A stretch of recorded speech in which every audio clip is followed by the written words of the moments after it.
The next box in our cinematic lighting checklist is adding atmospheric haze.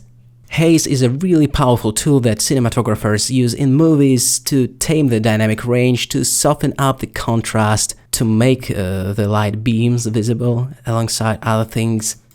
In order to haze this environment, first thing that we need to do is obviously add a new collection, name it fog_01, and then we'll need some kind of a box, a container. I'm gonna add a cube, scale it up so it encompasses all the objects within the scene. It's a shame it blocks the view entirely, so I'm gonna jump into the Object Properties menu, and in the Display drop-down, select Bounds. Then it's a matter of setting up a new material, which will actually be the volume material. Let's get into the shader editor first, then delete the default principled BSDF, go Shift-A, shader, and add the principled volume shader. Plug it right here all the way, and lower the density considerably. We just need to fill our room up with haze ever so slightly, so I think the density could be pretty low, something like 0.1 or 0.05 even. I'm just looking for this kind of ethereal glow rather than the Silent Hill fog. Okay, the anisotropy value controls the scattering of the volume material. It is pretty hard to put in words. We'll have a look at a few examples later on. Let's crank up the density all the way to 0.2 to make the anisotropy effect visible.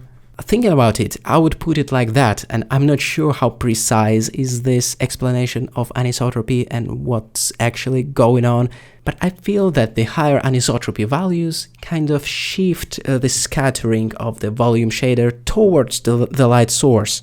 Let's say at 0 it's a totally uniform scattering, and at 0.75 and higher we start to see how it shifts towards our area light here. And at the negative values, it kind of moves it away from the light source. I know this explanation may sound a little bit murky. In theory, the higher anisotropy values might look like smoke and steam, while the lower, even negative anisotropy values might look like dust. The best way to know it is to play with it yourself, I guess.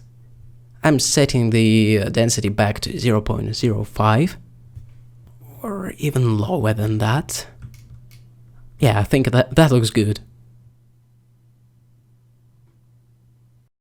It's this kind of enhancement to the depth and overall dimension of the scene that allows the foreground objects to pop out. It sets up different tiers of contrast throughout the scene. Here we have a dark foreground, and then a still pretty high contrast within the midground figure, which is our mineral pack, then a totally washed out backdrop, which has a relatively low contrast in between the shaded and lit areas. The midground contrast ratio is much more abrupt. It just naturally makes these objects closer to the camera stand out, just due to the contrast levels. That's probably one of the major things about this image. And there is something very prominently cinematic about this combination of the extra depth and dimension created by the haze, and at the same time the extra readability of the center of interest. That is powerful stuff. And of course, with the harder light sources like our sunshine, it allows us to see the beam, to see the beamage or beaminess. That is also called light shafts and God rays. Nice beautiful rays of sunshine that give texture to the volume or space we are in.